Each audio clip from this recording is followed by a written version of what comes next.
Hola, hola.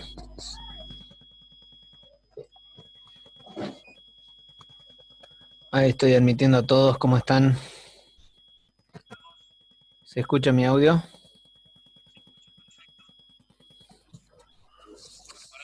Planilla. Y se escucha. Bien, y vamos a continuar entonces con el tema que nos dejó pendiente de análisis. Se escucha bajito, Armando, pero se escucha. Bien, vamos a levantar un poco el micrófono entonces, si te parece. José Luis, ¿me dejas compartir, por favor? Sí, ahí Gracias. está.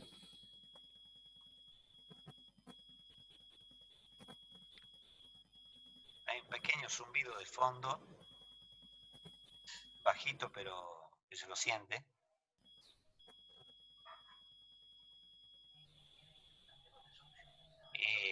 Estoy en la solución, sí. Así, ponemos la planilla correspondiente. Bien.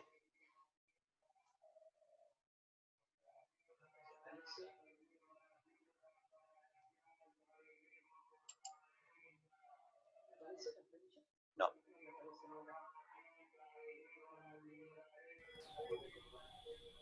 Sí, ahí salió lo del Zoom.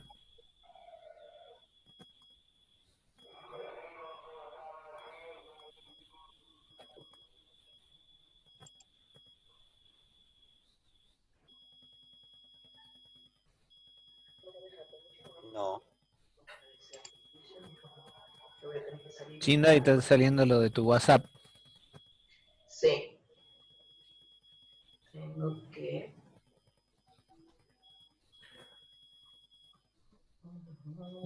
Bueno, ya tenemos 58 participantes. Creo que faltan unos 12 de los que estaban. Eran Ahí 50. estamos. Ah, ahí estamos ya con la planilla para todos. Sí, perfecto. Bien, estábamos detenidos en los gastos de papelería e indicando los fallos de la Corte en materia de facturas apócrifas, donde la Corte, tomando esos tres fallos que mencioné, los repito, Ferretti, ADM y Molinos Río de la Plata, que constituyen una familia de fallos de los cuales extraemos estas conclusiones. En primer lugar, el fisco consigue elementos probatorios que constituyen presunciones, en realidad, porque ha ido, por ejemplo, al domicilio del contribuyente, este es un caso que me tocó defender, y se dio con que era una casilla en una villa de emergencia.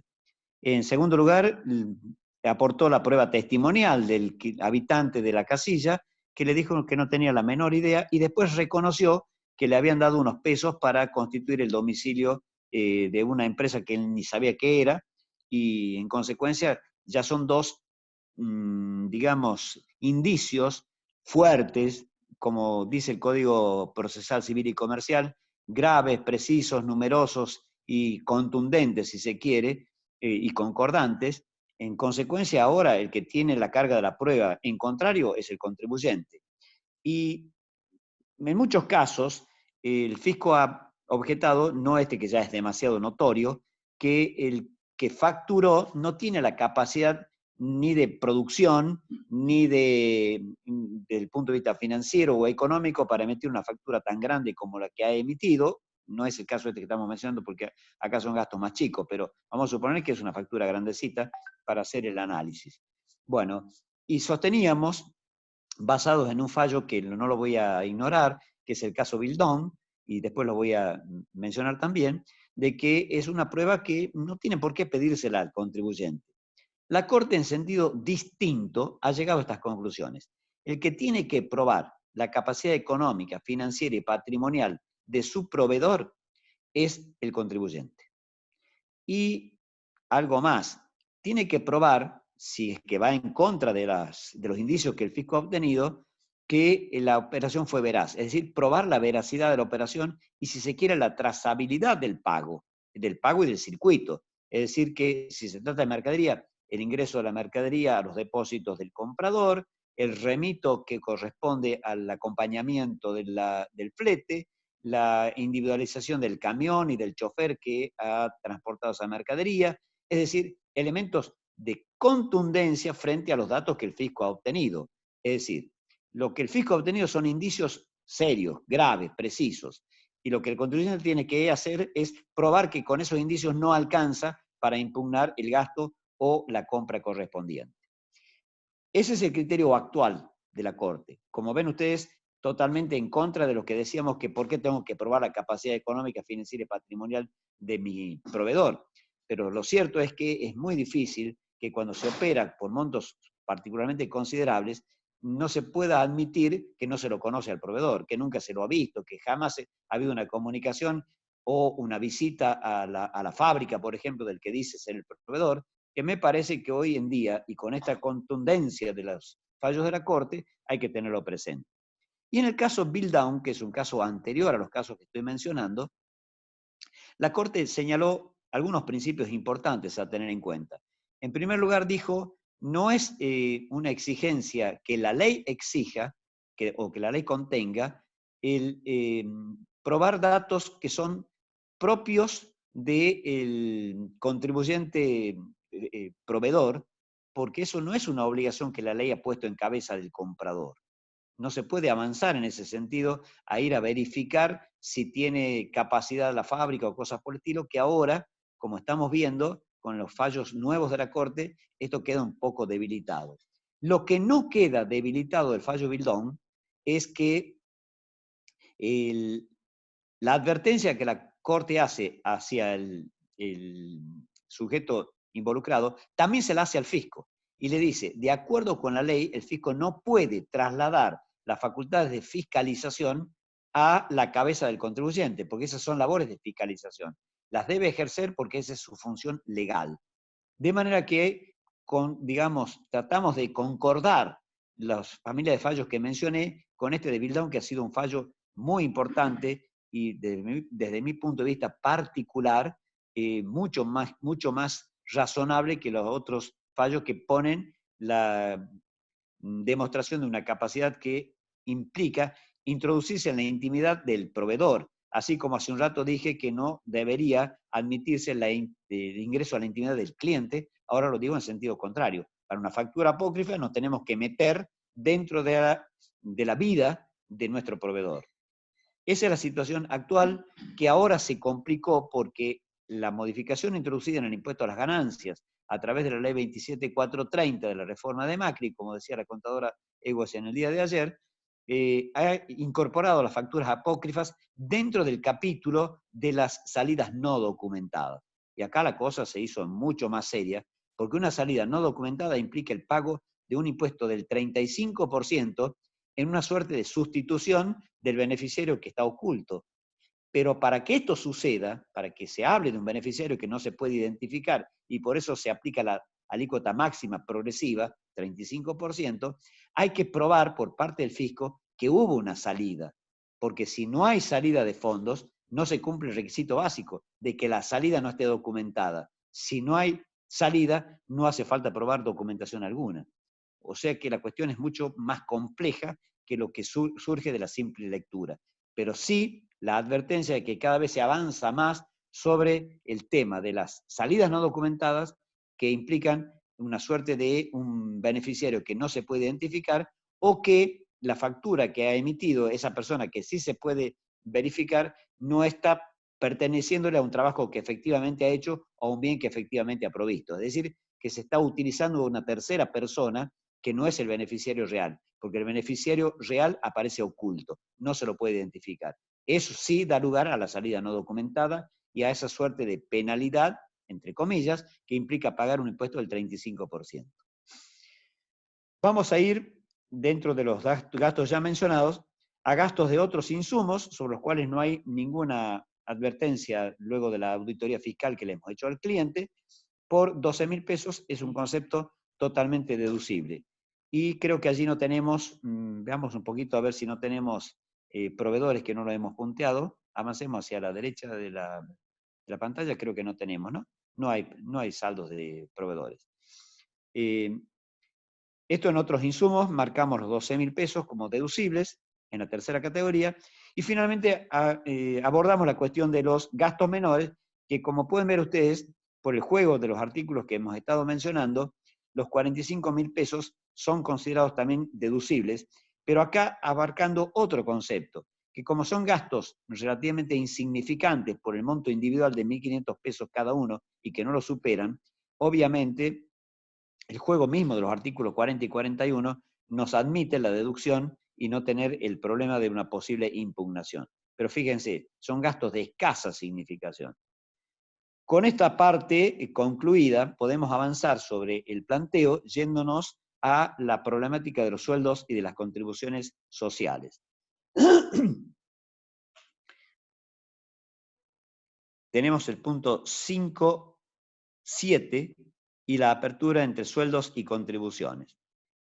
¿Qué es lo que nos marca el planteo? En primer lugar, damos los datos de lo devengado en el año, de lo adeudado en el año actual que estamos liquidando y lo que se adeudaba al inicio, volviendo a indicar que esto último es un dato relevante para el ajuste por inflación impositiva. Por consiguiente, por ahora no lo consideramos. ¿Qué tenemos en materia de sueldos brutos? Que incluye el sueldo anual complementario segundo, que se vence el día 20 de diciembre, es decir, que si el contribuyente es cumplidor, obviamente el segundo medio sueldo anual complementario lo tiene cumplido. Eso en el año 2019 representó un total devengado de sueldos de 1.550.000, pero existe una porción adeudada, que puede ser a lo mejor el mismo sueldo del mes de diciembre, que tiene sus 4 días posteriores al cierre del mes para ser abonados. Esto va a implicar, ya lo vemos enseguida en la planilla de soluciones, pero por ahora lo planteamos, de que tenemos también un pasivo a contemplar, además de la deducibilidad del sueldo, que no hay ninguna duda sobre su deducibilidad. En cuanto a las contribuciones de la Seguridad Social, del año 2019 se devengaron 420.000, se adeudan 85.000 al cierre del ejercicio y también tenemos lo que se adeudaba al inicio. Pero acá aparece un dato que es interesante. Las contribuciones de la Seguridad Social computadas como crédito fiscal IVA durante 2019, lo que normalmente identificamos como aplicación del decreto 814 del año 2001, representaron 24.445. Y finalmente, como un dato importante para la liquidación impositiva, es que en diciembre del 2019 se comunicó el preaviso de despido a un empleado, operando la desvinculación a partir del mes de enero del 2020. Y el total de la indemnización que se reconoció es 350.000 pesos. Es decir, se provisionó, diríamos en términos contables, porque ya es una deuda con el reconocimiento del propio decisor que con causa o sin causa lo ha considerado despedido al empleado. Bien, vamos a la solución para hacer las apreciaciones del caso. Nos trasladamos hacia la planilla determinativa de la empresa unipersonal. Recuerden siempre que estamos todavía en la tercera categoría y nos tomamos un segundito para que la pantalla que ahora aparece nos muestre el tema de los sueldos y contribuciones sociales. Los sueldos devengados, de acuerdo con el artículo 83 de la ley, no ofrecen ningún inconveniente en cuanto a su computabilidad como deducción, por eso deducimos en la planilla de egresos y deducciones de la tercera el 1.550.000. Pero acompañando en ese mismo renglón, decimos que vamos a ir componiendo el patrimonio de la empresa unipersonal, que en este caso tiene una deuda por estos conceptos por 280.300 pesos. Deuda que no solamente compone el patrimonio final de la empresa, sino que se traslada también a la conformación de, en bienes personales, de bienes relacionados con la empresa. En este caso, vuelvo a decir, deudas, 280.300 pesos. Volvemos hacia la izquierda y vamos a ver qué pasa con las contribuciones patronales. Con las contribuciones patronales o de la Seguridad Social, que ascienden a 420.000 pesos, juega el mismo artículo de la ley, son deducibles por el total de las mismas que ascendieron a 420.000 pesos, y la deuda que existe al 31 de diciembre, al igual que habíamos hecho con los sueldos, se considera patrimonio de la empresa unipersonal negativo, porque son deudas, 85.000, y también sucede lo mismo con bienes personales.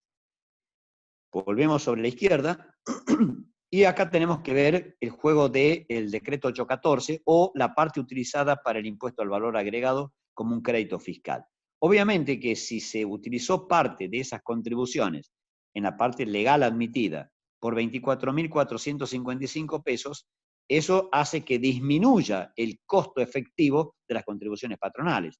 Por eso lo colocamos en negativo, a la altura de egresos y deducciones por 24.455. Y no tocamos la parte del patrimonio porque lo efectivamente adeudado es ya el correspondiente a el neto de las contribuciones. ¿Qué novedad le podemos traer acá al respecto?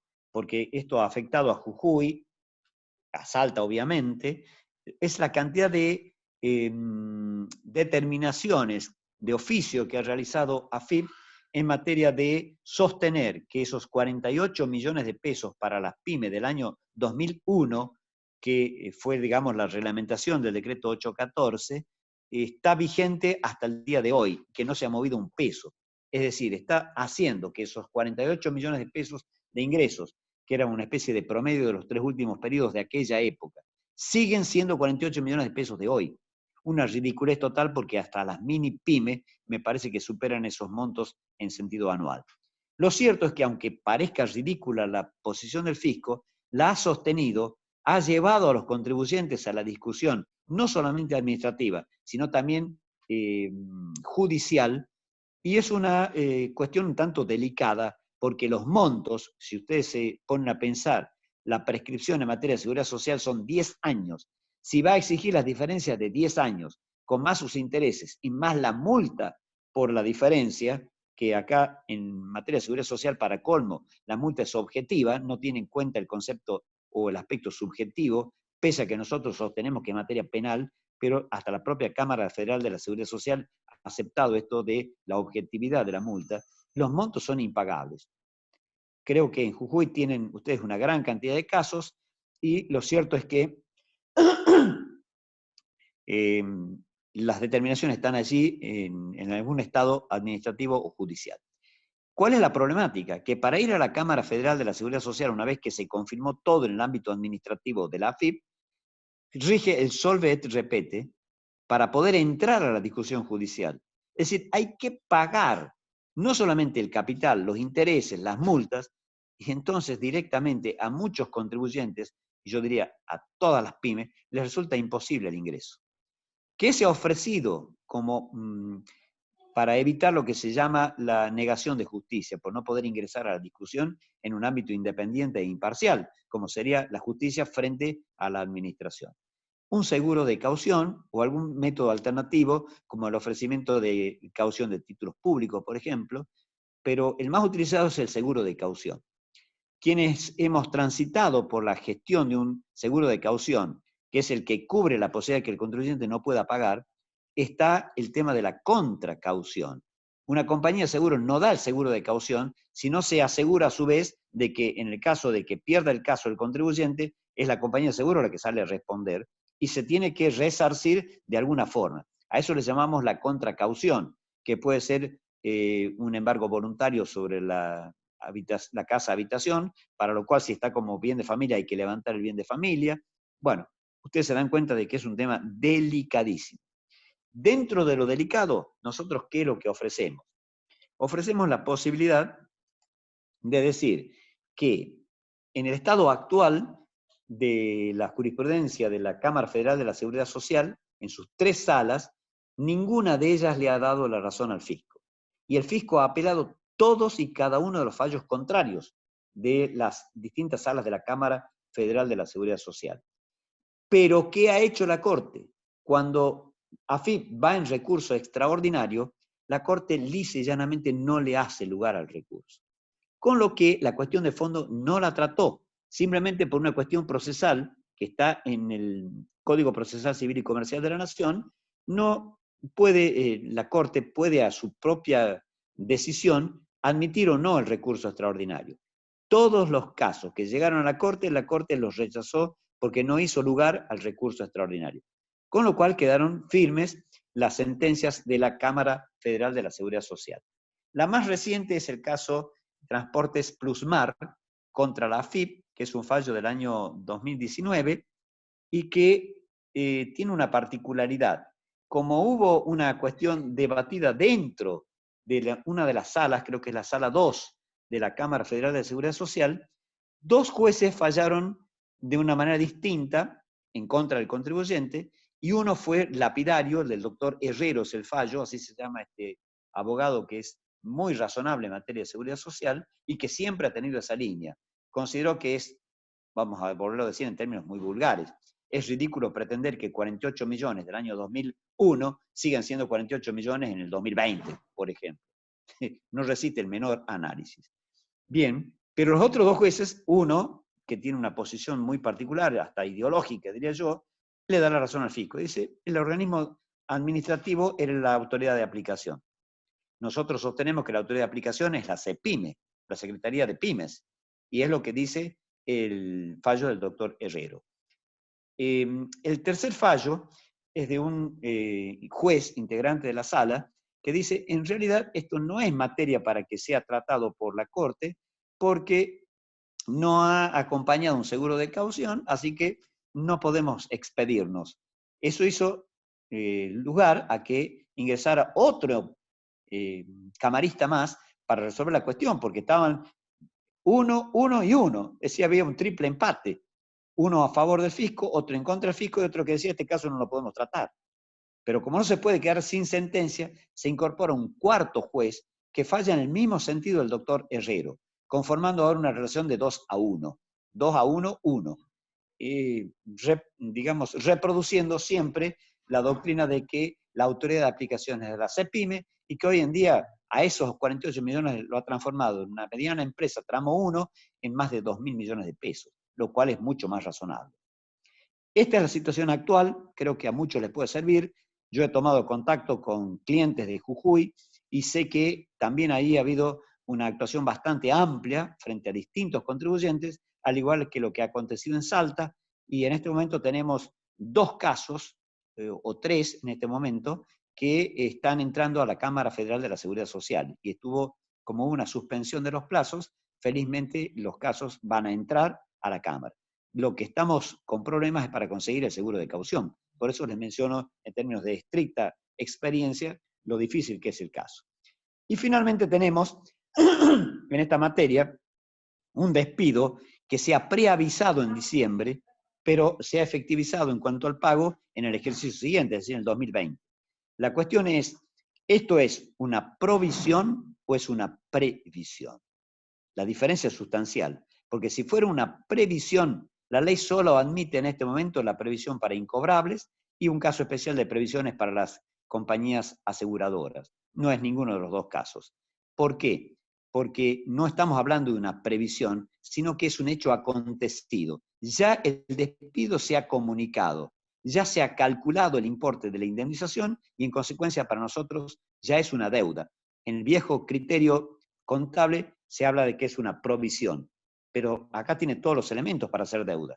Primero, se ha producido el hecho generador, y segundo, se conoce el monto exacto, no es necesaria una estimación, y por eso los 350.000 pesos se deducen entre los egresos y deducciones de la tercera categoría y se transforman en un pasivo de la empresa unipersonal. Por eso hacemos un punteo de egresos y deducciones de la tercera, 350.000, y también hacemos el cálculo, o mejor dicho, la contabilización impositiva del patrimonio con una deuda de 350.000 para impuesto a las ganancias y con idéntico concepto una deuda también en materia de la empresa unipersonal para bienes personales.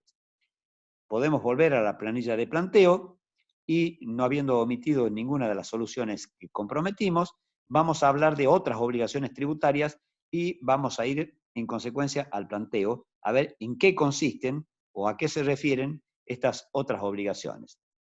¿Qué tenemos allí? Deudas por impuestos provinciales, devengadas 625.000, adeudadas al 31 de diciembre del 2019, 67.000, y adeudadas al diciembre del 2018, 42.000. Tenemos, en segundo lugar, un plan de pagos de tributos locales por 20.000 pesos, que se adeudan todavía del cumplimiento del plan de pagos propuestos, 5.000, y una llamada 1, que dice que están incluidos en un plan de pago con más intereses devengados. Finalmente tenemos 2 temas más para tratar. Honorarios y costas causídicas en un juicio de ejecución fiscal, que esto es harto conocido porque Jujuy ha tenido un gran problema con los juicios de ejecución fiscal, abonados en el 2019, 8.700 pesos. Estamos planteando la deducibilidad o no de esos gastos y honorarios. Y finalmente, el punto 584 nos dice que en octubre del 2019 fue notificado de una resolución determinativa de tasas municipales, las famosas TIS, que son prácticamente conocidas en todo el país, por ejemplo, recurrida en su totalidad, quiere decir que el contribuyente no la aceptó, por eso está en la etapa de los recursos que pueden ser administrativos o que pueden ir más arriba, pero que no está firme el 31 de diciembre del 2019. Bien, vamos entonces a la solución, vamos a la planilla determinativa y vamos a tocar el tema de las otras obligaciones tributarias.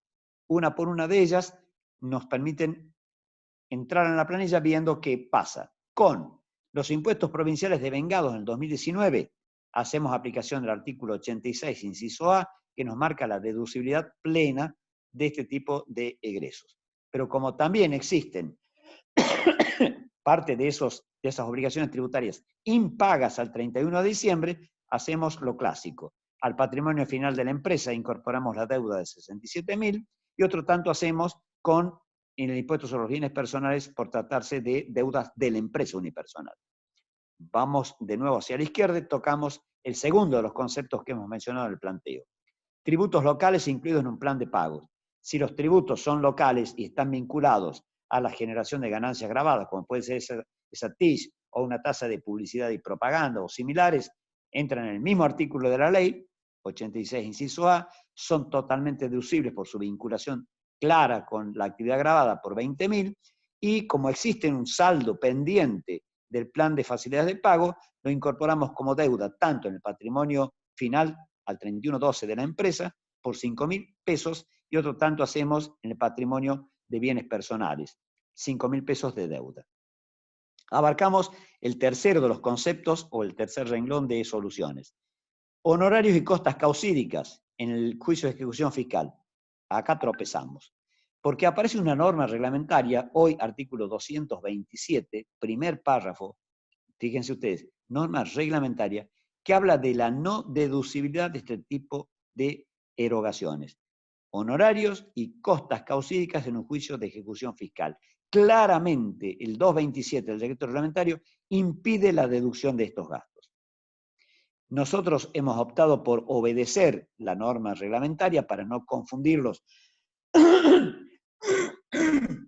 o llevarlos a una solución que va a ser, si fuera en sentido contrario, un conflicto con el fisco, y hemos aceptado el criterio. Pero descreemos, no estamos de acuerdo, que el decreto reglamentario debe incorporar conceptos que la ley no prevé que puedan ser limitativos. Para eso existe en la ley todo un artículo que se refiere a las deducciones no admitidas, y en ese artículo que marca, entre otros casos, por ejemplo, los impuestos y tasas que recaen sobre bienes que no producen ganancias grabadas, o el impuesto a las ganancias mismo, que no es deducible en su propio impuesto, o los gastos de automóviles, etcétera, pero porque la propia ley lo dice. A esto en particular la ley no lo dice y creemos que es un exceso reglamentario. Se lo planteamos por si alguien lo quiere deducir y que sepa que la vía de defensa va a ser esa. Por eso ven ustedes que no tiene ninguna incidencia a lo largo de la planilla, porque hemos aceptado el criterio reglamentario. Y al mismo tiempo, estamos diciendo de que si es una erogación efectivamente realizada, pero que no es deducible, lo tenemos que incorporar en la columna de usos o no justificaciones, justamente porque son no deducibles. Por eso ven ustedes allí que habilitamos esa columna para los 8.700 pesos en cuestión que estamos discutiendo o que estamos considerando. Y finalmente,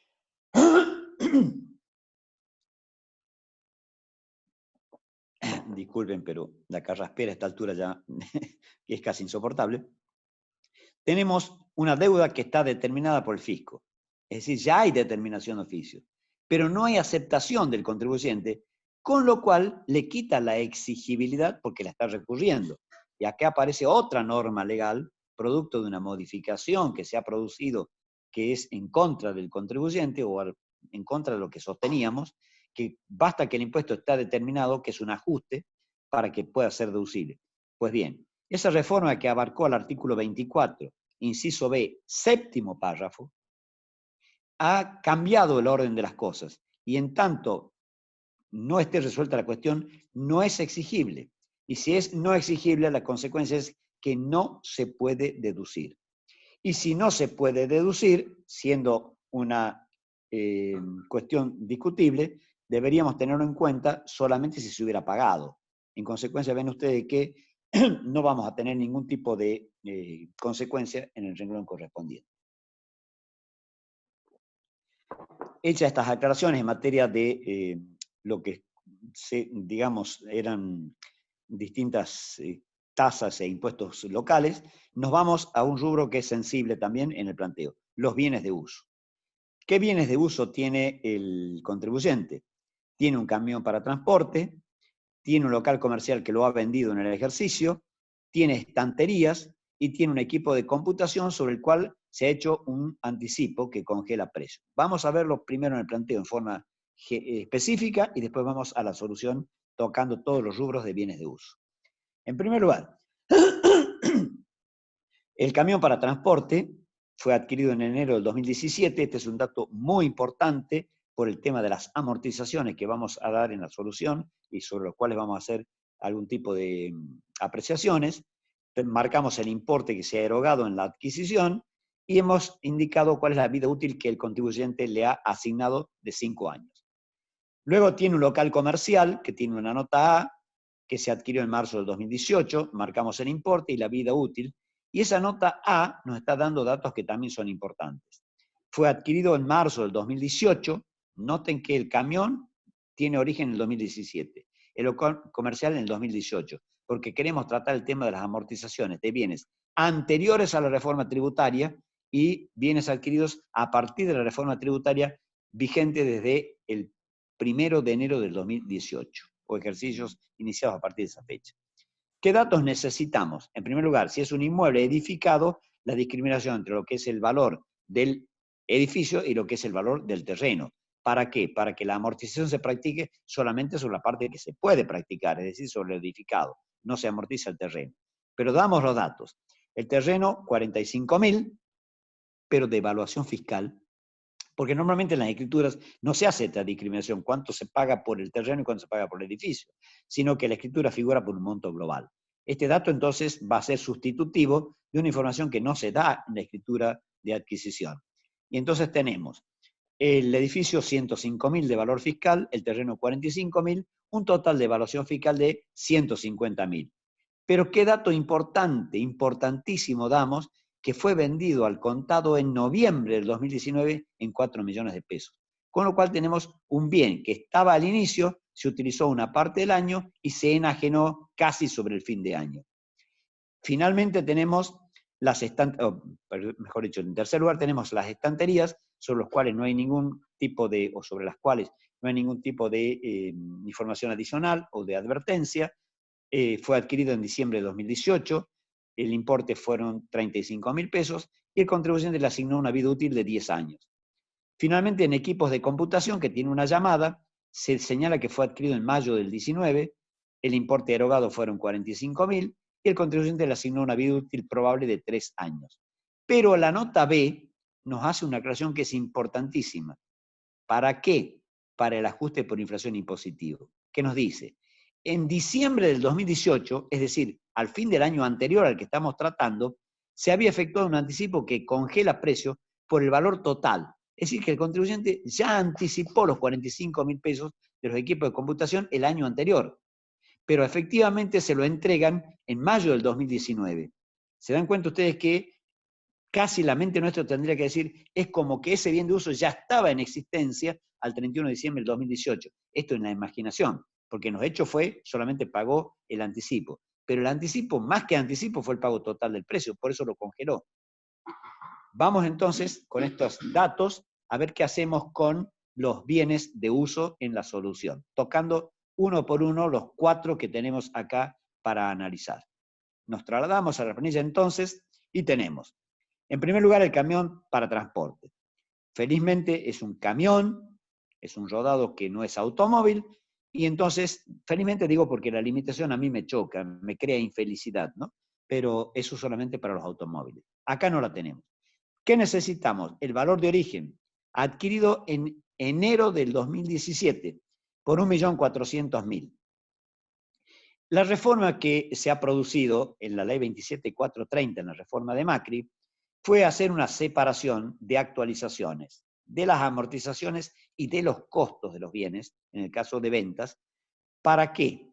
Que si son adquiridos antes del 1/1 del 18 o incorporados al patrimonio antes del 1/1 del 18, los conceptos no se actualizan.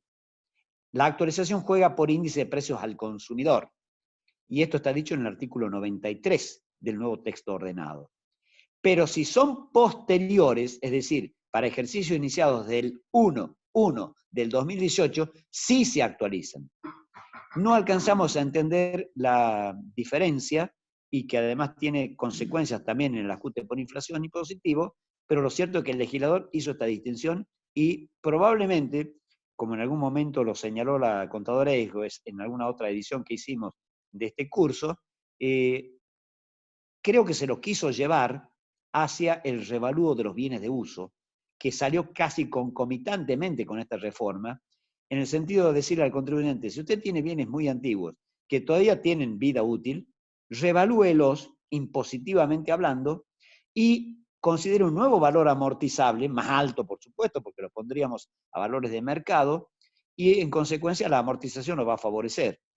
Pero yo creo que el revalúo impositivo en términos generales ha sido un desastre en cuanto a la aceptación, porque era cambiar un impuesto presente, no era gratis ese revalúo, había que pagar un impuesto especial, versus la posibilidad de deducir una amortización que en el tiempo se va diluyendo, aun cuando sea actualizable, pero es preferible conservar el dinero de hoy que las deducciones de mañana actualizadas. Creo que ese ha sido más o menos el criterio general de la clientela que por lo menos nosotros tenemos, y por lo conversado con varios colegas, casi todos con la misma opinión. El revalúo, en definitiva, no se hizo impositivamente. Bien, en consecuencia, ¿cómo vamos a trabajar acá? Vamos a tomar el valor de origen por 1.400.000, vamos a dividirlo por los años de vida útil que se le asignó al contribuyente, que el contribuyente le asignó, dividido 5, el coeficiente es 1 solo, 1, y la amortización anual es 280.000. Coeficiente 1 quiere decir no se actualiza. ¿Qué hacemos entonces? Egresos y deducciones de la tercera, marcamos 280.000 y tenemos un tema importante que va de la mano siempre que hablamos de amortizaciones, porque se tratan las amortizaciones de dinero no erogado por el contribuyente. Deducción que se hace, pero que no sale del bolsillo empresario ni del bolsillo de la persona. Por consiguiente, automáticamente lo justificamos, como ven al lado mismo ya ponemos justificación de las variaciones patrimoniales. Y también nos quedaría por incorporar en el patrimonio final empresario el valor del camión por 1.400.000, que de acuerdo con las normas de la resolución 2527, que la hemos mencionado varias veces, de la DGI, esta resolución nos dice mantenga los bienes al valor de origen, no los declare por sus valores residuales. En consecuencia, el 1.400.000 del camión seguirá siendo 1.400.000 este año y el año que viene y hasta que se agote su vida útil. Bien, ¿qué es el valor de origen? O mejor dicho, no que hasta que se agote la vida útil, hasta que uno se desprenda del camión, porque si va a seguir figurando por el valor de origen, ¿no? El valor de origen para bienes personales cambia, en el sentido no de que cambie el valor de origen, sino cómo lo vamos a manejar al tema. Entonces, nos queda 1 minuto y medio, dice José Luis. La amortización acumulada que la vamos a deducir serían los años transcurridos, que son 3 años, lo cual nos da una amortización acumulada de 840.000. Y una diferencia por valor residual de 560.000. Ese es el importe que tomamos en bienes relacionados con la empresa. No se compara con el valor tabla, porque este es un camión que no cumple las condiciones de tratarse de los vehículos que nos obliguen a hacer esa comparación, y que por otra parte ese valor tabla se compara con bienes pertenecientes a la persona humana, no al patrimonio empresario. Con estas aclaraciones, vamos al corte, José Luis, y son 5 minutos, ¿verdad? Cortamos acá, si te parece, para que no nos encuentre con el uso de la palabra justamente a la mitad, que es lo que ha sucedido.